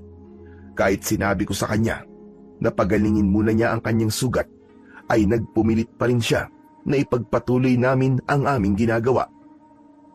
Ang ginawa ko na lang ay hindi ko masyadong pinahirapan ang aming pagsasanay. At tinapos ko din kagad yun. Matapos ang pagsasanay, ay naisipan kong puntahan ang dati kong bahay. Mag-isa akong nagtungo roon. Nang nakarating na ako ron, ay bumungad sa akin ang sira-sirang bahay. Sa itsura nun, ay hindi na talaga yun maaaring tirahan ng tao. Hindi ko naiwasang mapangiti dahil sa masasayang alaala na bumalik sa aking isipan. Naalala ko na tuwing umaga ay ginigising ako ng aking anak at aayain niya akong kumain ng almusal. Tapos tuwing tanghali ay sa labas ng bahay kami kumakain dahil mas presko doon. Simple lang ang buhay namin noon ng aking asawa at anak. Pero masaya kami. Sapat na para sa amin na magkakasama kami at wala kaming sakit. Naputol ang aking pagbabalik tanaw nang may naramdaman akong tao na papalapit sa akin. Nang lumingon ako, ay nakita ko si Goyong.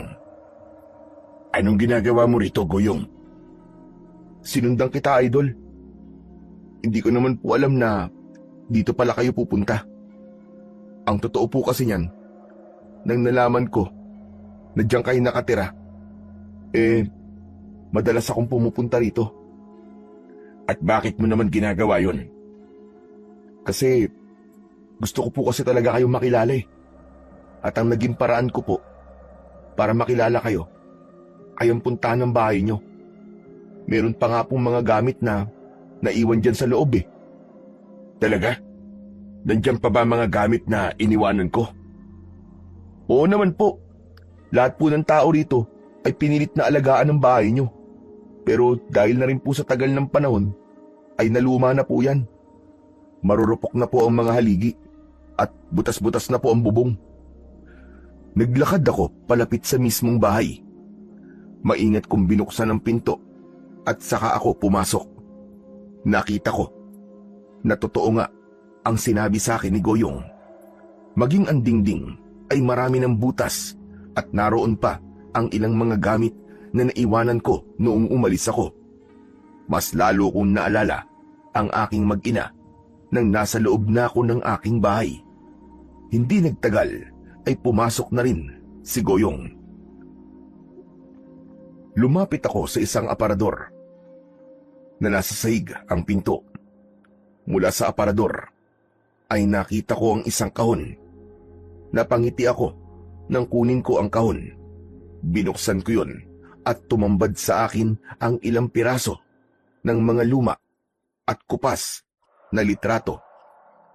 Isa-isa kong tinignan ng mga litrato. Naroon ang litrato namin ng aking mag-ina.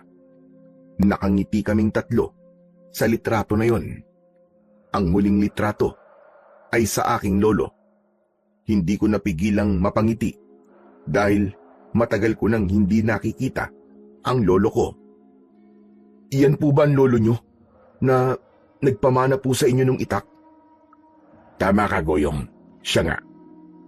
Ang pangalan niya ay Lolo Lauro. Siya ang unang nagtiwala sa akin na kaya kong maging isang manunugis. Siya ang nagkumbinsi sa tatay ko na sanayin ako sa pakikipaglaban sa mga aswang. Ayaw kasi nung tatay ko na sumunod ako sa yapak nila. Ayaw niya akong maging manunugis nung una. Pero si Lolo nagsabi sa tatay ko na nakaguhit na sa palad ko ang maging manunugis at kahit pigilan yun ng tatay ko ay magiging manunugis pa rin ako sa kahit na anong paraan. Kung ganun, kung hindi po pala dahil sa lolo nyo, ay hindi kayo magiging manunugis. Sayang, hindi ko po siya nakilala. Kung nakilala mo siya, malamang ay isa ka rin sa sasanayin niya kasi makikita niya ang nakikita ko sa'yo kung bakit kita sinasanay ngayon. Mahusay ka, Goyong. Ganyan din ako noon. Kahit wala kang karanasan sa pakikipaglaban sa mga aswang at hindi ka nabibilang sa pamilya ng manunugis, ay nakikita ko na darating ang panahon na magiging tagapagtanggol ka sa baryong ito. Naku, Idol. Nahihiya po ako sa mga sinasabi niyo sa akin. Wala pa po ako sa kalingkingan niyo, Idol. Siyempre, nagsisimula ka pa lang. Pero tignan mo, kapag tumagal at talagang ipinagpatuloy mo ang ginagawa mo, ay mas maihigitan mo pa ako. Maraming salamat po sa mga papuri niyo, Idol. Ginagawa ko lang naman po ang lahat para hindi ako mapahiya sa inyo. Pero sa totoo lang po, kayo po talaga ang inspirasyon ko. Ikinikwento pa nga lang po kayo sa akin noon ni Lola Rosita. Humahanga na po talaga ako sa inyo. Kaya nga po, nang malaman ko po na pupuntahan po kayo ni Lola Rosita at may posibilidad na bumalik kayo rito, napakasaya ko po. Siyempre, mas masaya po ako nung nakita ko na kayo sa personal. Ay, Idol, may tanong lang pala ako. Paano po pala ipinamana sa inyo ng lolo nyo yung itak? Ang lolo nyo po ba ang pumili sa inyo? Hindi, Goyong. Ang itak ang pumili sa akin. Po? Paano po nangyari yun? Nagsasalita po ba yung itak nyo? Ano ka ba naman? Hindi nagsasalita ang itak. Noon kasi, ay matagal nang nakatago ang itak na yon. Kaya kinalawang na yon ng gusto. Wala namang kasing pag-atake ng mga aswang. Kaya nagdesisyon si Lolo na itago muna yung itak. Tapos, yun, pinakialaman ko yung itak. Aksidenteng nasugatan ako sa kamay dahil sa itak. At pumatak ang dugo ko sa talim ng itak na yon. At alam mo ba kung ano nangyari sa itak? Hindi po. Wala naman po ko roon nung mangyari yun . Nawala yung kalawang ng itak nang napatakan yun ng dugo ko. Nakita yun mismo ng lolo ko at ang sabi niya ay isa yung senyales na ako ang susunod na magmamana ng itak na yon. Kaya nang nagretiro siya sa pagiging manunugis, ay ipinamana niya na sa akin ang itak. At ayon sa kanya, nang dahil sa dugo ko, ay mas lalong naging malakas at matibay ang itak na yon. Ang galing! Nakakamangha naman po pala talaga ang itak nyo. Parang may magic, Idol. Kahit nung una, ay hindi ako makapaniwala. Pero habang tumatagal sa pagmamayari ko yung itak, ay doon ko unti-unting nakikita kung bakit ako pinili ng itak. Talagang doon ko rin nasabi na may mga bagay dito sa mundo na para bang hindi totoo dahil mahirap ipaliwanag kung bakit yun nangyayari. Hindi na kami nagtagal doon ni Goyong. Inaya ko na siyang bumalik sa bahay ni Lola Rosita. Dinala ko na rin ang kahon kung saan nakalagay ang litrato ng aking pamilya. Ilang gabi ang lumipas na walang pag-atake ng mga aswang na nangyari. Pero hindi ako nagpakampante at patuloy kaming nagbantay ni Goyong. Malaking bagay na kasama ko si Goyong sa mga gabing nagbabantay ako sa baryo dahil ang sandaling yon ay nakita ko na mas naging mahusay na siya sa pakikipaglaban. Hanggang isang gabi, dumating na ang gabing hinihintay ko. Habang kumakain kami ng hapunan, ay narinig namin ang sigawan at pagkakagulo ng mga tao sa labas. Nahihintakutang napatingin sina Lola Rosita at Elisa sa akin. Mukhang sumasalakay na naman ang mga aswang, Melchor. Dito lang po kayo ni Elisa sa loob ng bahay. Huwag na huwag kayong lalabas, kahit na ano po ang mangyari. Kinuha ni Goyong ang itak na ginagamit niya, habang ako naman ay kinuha ang aking itak na nakatago sa kwarto. Magkasama kaming lumabas at sumalubong sa amin ang napakaraming aswang na sumasalakay na sa baryo. Idol, mukhang mas marami sila ngayon. Lakasan mo ang loob mo, Goyong. Kahit dalawa lang tayo, ay isipin mo na kaya natin sila. Unahin natin tulungan ay yung mga taong inaatake na ng mga aswang. Naghiwalay kami ni Goyong. Hindi kasi maganda kung palagi kaming magkasama. Tiwala naman ako kay Goyong na kaya niya nang makipaglaban nang wala ako sa tabi niya. Tatakbo sana ako papunta sa isang matandang babae na inaatake ng mga aswang, pero isang mas malaking aswang ang lumitaw sa aking harapan. Kumpara sa ibang aswang na naroroon, ay mas malaki, di hamak ang kanyang katawan. Meron siyang malalaking mga pangil na nakalabas sa bibig niya. Namimilog ang mapupula niyang mga mata at balot ng makapal na balahibo ang buong niyang katawan. Ang mga kuko niya ay kulay itim, matutulis at napakahaba na maihahalin tulad sa mga patalim. Inihanda ko ang sarili ko. Malakas ang kutob ko ng mga sandaling yun na ang aswang na nasa aking harapan ay si Silab, ang sinasabing hari ng mga aswang. Ngumisi ang aswang na yon at tinignan ako na parabang minamaliit niya ako. Ikaw ba ang tinutukoy ng aking mga alagad na nagbabalik na manunugis na si Melchor?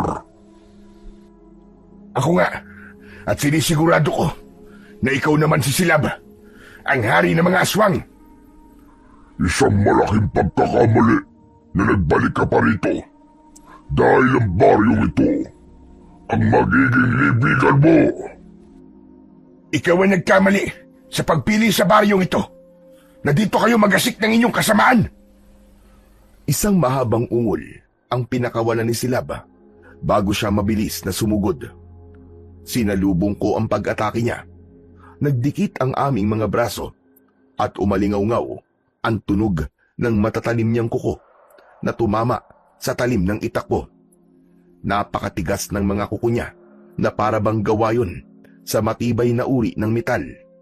Nagtama ang aming mga mata. Papatayin kita, gaya ng mga aswang na nauna ko ng pinatay. Huwag kang magpatawa. Huwag mo kong igaya sa mga aswang na napatay mo dahil di hamak na mas malakas ako kumpara sa kanila.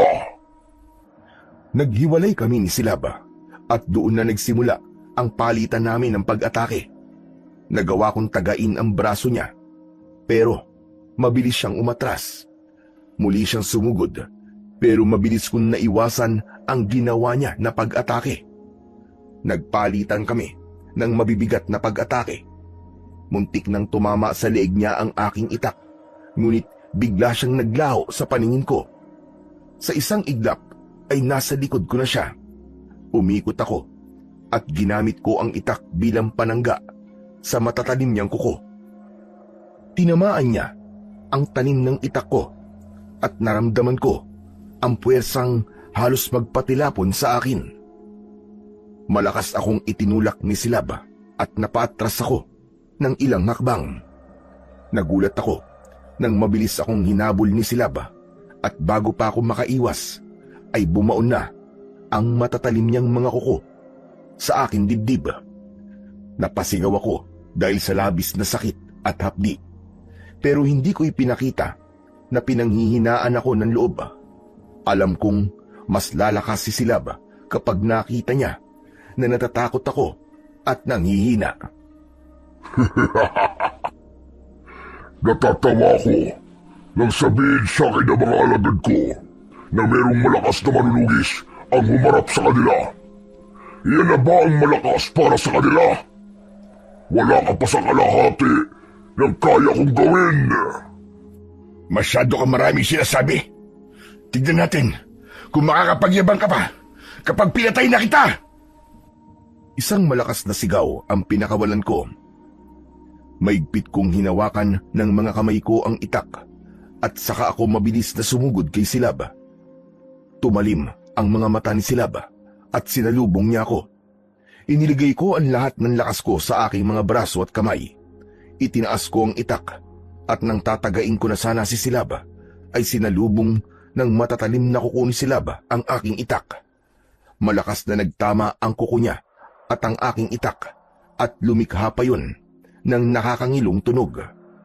Nanlaki ang mga mata ko nang nakita ko na naputol sa dalawa ang talim ng itak. Natulala ako ng ilang segundo habang nakatingin sa naputol na bahagi ng itak na nasa lupa. Isang nakakalokong pagtawa ang pinakawalan ni Silab. Hindi maaaring mangyari ito. Wala kang laban sa akin, manunugis. Kagaya ka lang ng mga sinubukang paslangin ako. Isa kang mahinang nilalang.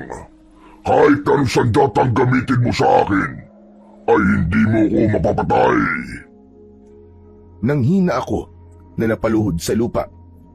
Hindi ako makapaniwala na ang isang napakalakas at napakatibay na sandata na matagal ko nang ginagamit sa pakikipaglaban sa mga aswang ay nagawang wasakin ni Silab. Napapitlag ako nang narinig ko ang malakas na pagsigaw ni Elisa. Pagtingin ko sa bahay ni Lola Rosita ay nakita ko si Elisa na tinatangay ng dalawang aswang. Elisa! Mang Melchor! Tulungan niyo po ako! Tapos na ang dahilan kung bakit ako nandito ngayong gabi. Nakuha ko ng dapat kong makuha. Hanggang sa muli nating pagkikita. Sa isang kisap mata ay nawala sa harapan ko si Silab. Binitiwan ko ang aking itak at sinubukan kong habulin ang mga aswang na may hawak kay Elisa.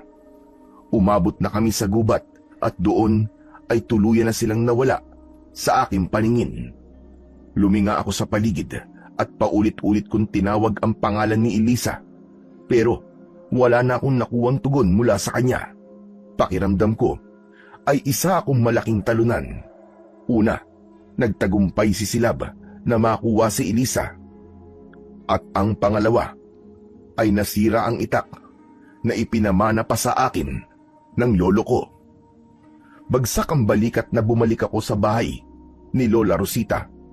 Naabutan ko na umiiyak si Lola Rosita habang yakap siya ni Goyong. Pagkakita sa akin ni Lola Rosita, ay agad siyang lumapit sa akin.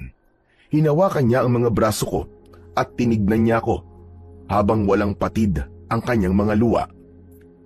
Melchor, nasa daga po ko. Sabihin mo sa akin na nabawi mo siya. Nasaan na si Elisa, Melchor? Ikinalulungkot ko po. Pero hindi ko na nahabol ang mga aswang na kumuha kay Elisa. Patawarin niyo po ako kung hindi ko siya nagawang iligtas. Diyos ko, ang apo ko, Melchor, tulungan mo si Elisa para gawa mo na. Baka kung anong gawin sa kanya ng mga aswang. Gagawin ko po ang lahat para mabawi natin si Elisa. Pero ang itak ko, nasira ni Silab ang aking itak. Wala na po akong magagamit na sandata sa akin pakikipaglaban. Kinuha ko po ang itak niyo, Idol. Lumapit sa akin si Goyong na dala ang itak na naging 2 piraso. Kinuha ko yun mula sa kanya. Hindi ko akalain na may isang aswang na kayang wasakin ang itak na ito. Ang sabi sa akin ng lolo ko nun ay walang kahit na anong bagay o nilalang ang magagawa itong sirain. Kaya para masira ito ni Silab ay masasabi ko na isa talaga siyang malakas na uri ng aswang. Ngayong sira na ang aking sandata, ay hindi ko na alam kung kaya ko ba talagang talunin si Silaba. Pero Idol, hindi po ba kayo po mismo nagsabi sa akin na wala sa sandata ang pakikipaglaban sa aswang, kundi sa nagdadala? Basta malinis po ang inyong hangarin at meron kayong tapang at kasanayan, ay kaya niyo pa rin makipaglaban. Sandali akong natigilan sa sinabing yun ni Goyong. Bigla akong nabuhayan ng loob nang marinig ko ang mga salitang yun. Hindi ko akalain na tinatandaan pala niya ang mga sinasabi ko sa kanya. Tama ka. Tama ka, Goyong. Maraming salamat dahil ipinaalala mo yan sa akin. Lola Rosita, alam kong natatakot kayo ngayon sa maaaring mangyari kay Elisa. Pero huwag kayong mag-alala.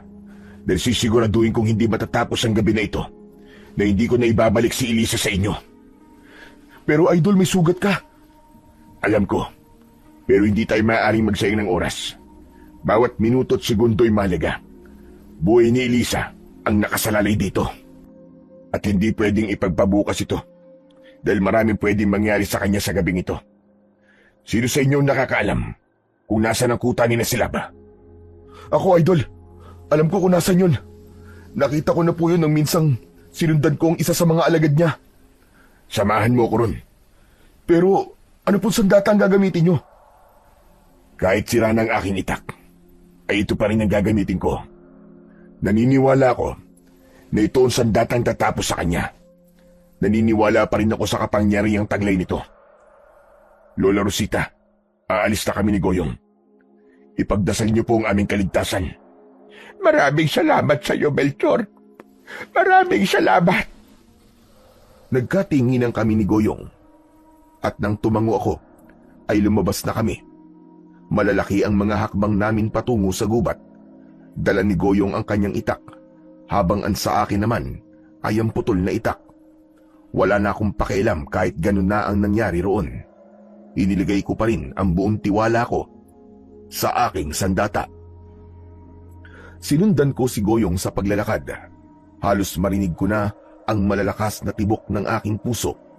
Dahil ang totoo ay hindi ko alam kung magtatagumpay ba kami ni Goyong. Pero alam ko na kailangan naming kumilos kagad para mailigtas si Elisa. Malayo pa ba tayo, Goyong? Medyo, Idol. Nasa gitnang bahagi po kasi ng gubat yung kuta ng mga aswang eh. Pero Idol, matatalo pa po ba natin si Silab? Sa totoo lang po, natatakot ako kasi nasira na po ang itak nyo.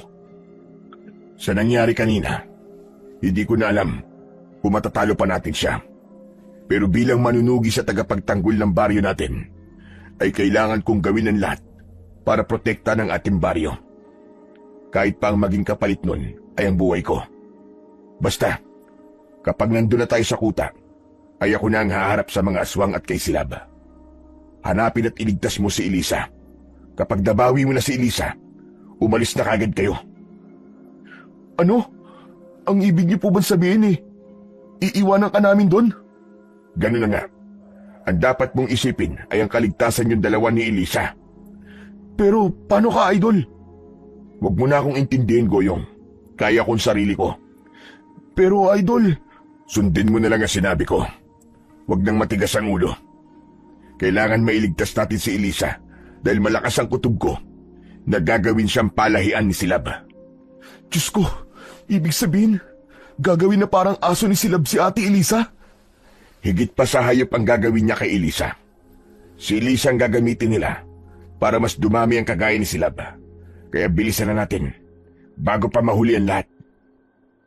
Mas lalo kaming nagmadali ni Goyong. Panay ang dasal ko sa aking isip na sana ay wala pang ginagawang masama si Silab kay Ate Elisa. Hindi nagtagal ay natanaw na namin ang isang kuweba sa hindi kalayuan. Sa labas ng kuweba ay naglipa na ang mga alagad na aswang ni Silab na parabang nagbabantay ang mga yon. Sandali kaming nagtago ni Goyong sa likod ng isang makapal na halaman habang pinag-aaralan ko ang galaw ng mga aswang. Hindi ko po nakikita si Ate Elisa. Pati po si Silab ay wala rin. Sigurado ko na nasa loob sila ng kuweba. Ano nang gagawin natin, Idol? Makinig ka sa akin, Goyong. Sa pagkakataon na ito, kailangan mas palakasin mo ang loob mo. Parang natatakot na naman po ako sa mga susunod na sasabihin niyo eh. Ikaw na lang ang maaasahan ko ngayon, Goyong. Kaya sinasabi ko sa'yo, nalakasan mo ang loob mo. Ganito ang gagawin natin, makinig ka mabuti. Kukunin ko ang atensyon ng mga aswang hanggang sa lumabas na si Silab sa kuweba. Kapag lumabas na si Silab, ay pumasok ka kagad sa kuweba at iligtas mo si Elisa. Gaya na sinabi ko sa iyo kanina, tumakas na kayo habang nilalabanan ko si Silab at ang mga alagad niya. Pero, hindi ko po kayo kayang iwanang mag-isa. Kailangan ko po kayong tulungan sa pakikipaglaban. Mas kailangan ka ni Elisa, Goyong. Hindi natin alam kung may mga aswang na susunod sa inyo, kaya gawin mo ang lahat para protektahan siya. Malaki ang tiwala ko sa iyo, Goyong. Alam kong kaya mong ipinapagawa ko sa iyo. Tumingin ng diretso si Goyong sa mga mata ko at saka siya mabilis na tumango. Hindi na ako nag-aksaya ng oras at agad akong kumilos. Lumabas ako sa likod ng makapal na halaman. Nadala ang putol na itak. Dire-diretso akong naglakad palapit sa mga aswang na nasa labas ng kuweba. Lahat ng takot na nararamdaman ko ay isinantabi ko muna at ang inisip ko ay ang kaligtasan ni Elisa. Nang malapit na ako sa mga aswang, ay malakas akong sumigaw para makuha ang kanilang atensyon. Hoy! Mga diablong buwang! Nandito ako! Harapin niyo ako! Sabay-sabay na lumingon ng mga aswang sa akin. Nagliwanag sa dilim ang mga mata nila na sinundan ng malakas nilang pag-angil. Sumugod ang mga aswang sa akin at nagsimula ko silang labanan gamit ang aking putol na itak. Sa kabila ng nangyari sa aking itak, ay nagawa ko pa ring patayin ang ilang mga aswang. Bagaman nahihirapan ako dahil hindi ako sanay na gamitin ang itak sa ganoong paraan, ay hindi pa rin ako sumuko. Makalipas ang ilang minuto, ay marami ng bangkay ng mga aswang ang nasa paligid ko, hanggang sa dumating na ang hinihintay ko. Mula sa kuweba ay lumabas na si Silab at agad siyang humalakhak ng napakalakas nang makita niya ako. Hindi ka pa rin ba nadadala, Melchor? Talagang sumugod ka pa rito. Kahit putol na ang iyong sagdata, gusto mo ba talagang magpakamatay? Wala na akong pakialam. Kahit mamatay ako ngayong gabi, ang importante ay namatay ako na ipinaglalaban ko ang aming baryo. Kung ganun, ibibigay ko sa'yo ang hinahanap mo. Sa isang kisap mata, ay nasa harapan ko na kagad si Silab. Nang kakalmutin niya ako, ay mabilis akong yumuko at tinaga ko ang kanyang tagiliran. Bahagyang bumaon ang talim ng itak ko sa balat niya, pero hindi yun sapat para manghina siya. Sa gilid ng mga mata ko, ay nakita kong pumasok na si Goyong sa loob ng kuweba. Ipinagdasal ko na sana ay magtagumpay siya sa pagliligtas niya kay Elisa. Ginawa ko ang lahat para makuha ang atensyon ni Silab. Nakipagpalitan ako ng pag-atake sa kanya. Sa tuwing magpapakawala siya ng malalakas na pag-atake, ay pilit ko yung dinidepensahan. Ngunit sa kasamaang palad, ay nagawa akong kagatin ni Silab sa balikat. Malakas ko siyang itinulak at umatras ako palayo sa kanya. Manunugis, kung ako sa'yo ay susuko na ako. Huwag mo nang pahirapan ang sarili mo dahil alam mong iisa lang ang kahihinatnan ng laban na ito. At yun ay ang kamatayan mo. Nang sandaling yun, ay nakita ko nang lumabas sa kuweba si Goyong kasama si Elisa.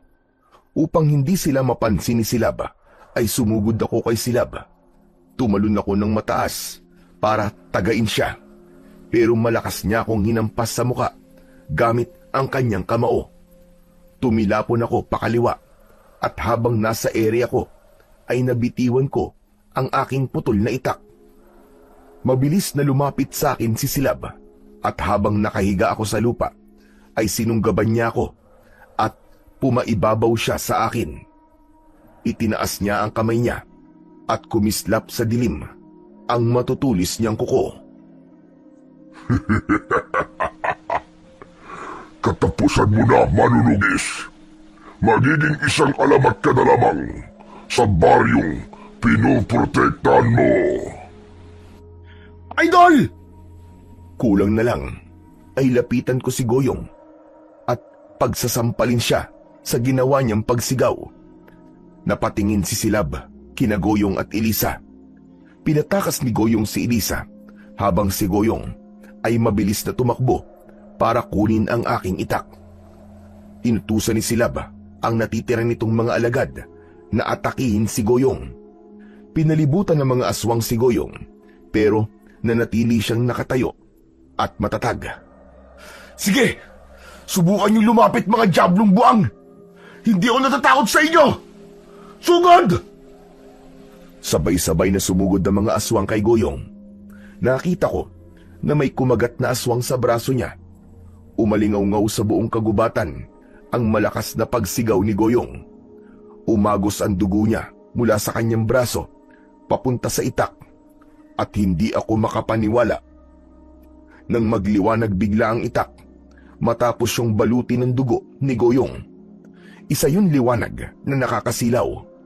Malakas na napasigaw ang mga aswang habang nilalamon at tinutupok sila ng liwanag na yun. Maging si Goyong ay hindi makapaniwala sa nangyari. Lalo na nang nagsimulang mag-apoy ang katawan ng mga aswang nang tamaan ang mga yon ng liwanag na inilabas ng itak. Nang nawala ang liwanag ay mas lalo kaming nagimbal dahil buo na muli ang itak. Idol! Idol, ang itak nyo! Buo na ulit! Itapon mo sa akin ang itak, Goyong! Bilisan mo! Walang pagdadalawang isip na itinapon ni Goyong ang itak sa akin. Itinaas ko ang isa kong kamay at tila may sariling isip ang itak dahil sakto yung lumupag sa aking kamay. Nang mahawakan ko yun, ay agad ko yung itinarak sa tiyan ni Silab. Nanlaki ang mga mata ni Silab at hindi siya makapaniwala sa bilis ng mga pangyayari. Gumulong ako pakaliwa at nang nakaalis na ako sa ibabaw ni Silab ay malakas ko siyang tinaga sa batok. Bumaon ang talim ng itak pero hindi pa tuluyang namatay si Silab. Tumayo siya at nang kakalmutin niya ako ay tiniga ko ang mga kuko niya. Naputol ang mga kuko ni Silab. Nahihintakutang tinignan ni Silab ang mga kamay niya. Hindi! Paano ito nangyari? Paano muling nabuo ang sandata mo? Katapusan mo na. Patay ka na ngayon, Silab. Para ito sa lahat ng pinatay mo!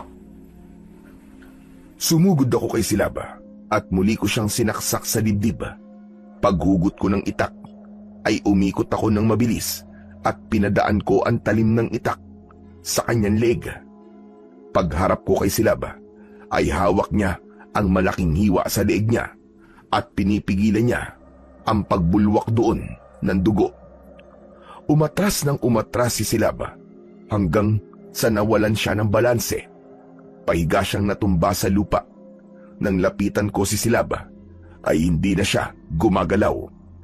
Nakanganga siya habang nakabukas ng malaki ang mga mata na parabang hindi siya makapaniwala sa kanyang naging kamatayan. Lumapit si Goyong sa akin at sinipa niya si Silab. Yan ang dapat sa'yo, hayop ka! Napakayabang mo! Tama na, Goyong. Patay na yan. Hindi na yan lalaban. Pero Idol, ang galing niyo po kanina. Kaya idol na idol ko po kayo eh. Pero idol, paano po nabuo muli yung itak nyo? Tapos, nagliwanag pa yan kanina. Sinabi ko naman sa iyo, Goyong, na makapangyarihan ng itak na ito. At sigurado ko na nakita ko na kung kanino ko ipapamana ang aking itak. Po? Kanino idol? Ngumiti lang ako kay Goyong. Tinapik ko siya sa balikat at saka ako naglakad palabas ng gubat. Sumunod lang si Goyong sa akin at pilit siyang naglalakad kahit sugatan siya. Hanggang sa nakauwi na kami sa bahay ni Lola Rosita. Doon ay nakita namin si Elisa na yakap ang kanyang lola. Abot langit ang pasasalamat ni na Lola Rosita at Elisa sa amin ni Goyong. Labis silang natuwa nang malaman nila na patay na si Silab. Halos maiyak sa sobrang tuwa si Lola Rosita. Dahil sa wakas ay malayo na ang baryo namin mula sa malupit na hari ng mga aswang. Maya-maya pa ay humarap ako kay Goyong. Kinuha ko ang isa niyang kamay at inilagay ko roon ang aking itak. May pagtataka namang tumingin si Goyong sa akin. Idol, anong ibig sabihin nito? Pumili ng itak ng bago niyang tagapangalaga. At ikaw yun, Goyong. Nakita mo ba ang nangyari kanina? Nang balutin ng dugo mong itak ay muli ang nabuo. Isa yung senyales na ikaw ang nararapat na susunod na magmamayari niyan. Kaya simula sa gabing ito, ikaw na ang bagong tagapagtanggol ng ating baryo. Maluwa-luwa akong niyakap ni Goyong. Tinapik ko naman ang likod niya at alam ko na punong-puno ng kasiyahan ng puso ni Goyong ng sandaling yon dahil ganun din ang aking naramdaman nung ipinamana sa akin ng lolo ko ang makapangyarihang itak. Pinili kong manatili sa baryo namin pagkatapos ng lahat upang sanayin si Goyong sa paggamit ng itak na minsan ay naging sandata ko laban sa kadiliman. Habang ginagabayan ko siya, ay ramdam kong unti-unti siyang lumalakas at nagiging mahusay. Kapag tinitignan ko si Goyong, ay nakikita ko na sa hinaharap ay magiging ligtas ang aming baryo dahil may bagong manunugis na andan lumaban para sa kapakanan ng lahat. Hindi ako natatakot kung isang araw ay bigla akong mawala dahil nasa mabuting kamay ang aming baryo. Doon ko rin napagtanto na ang masasakit na pangyayari na dumating sa buhay ko ay hindi para sirain ako, kundi para hubugin at ihanda ako sa mas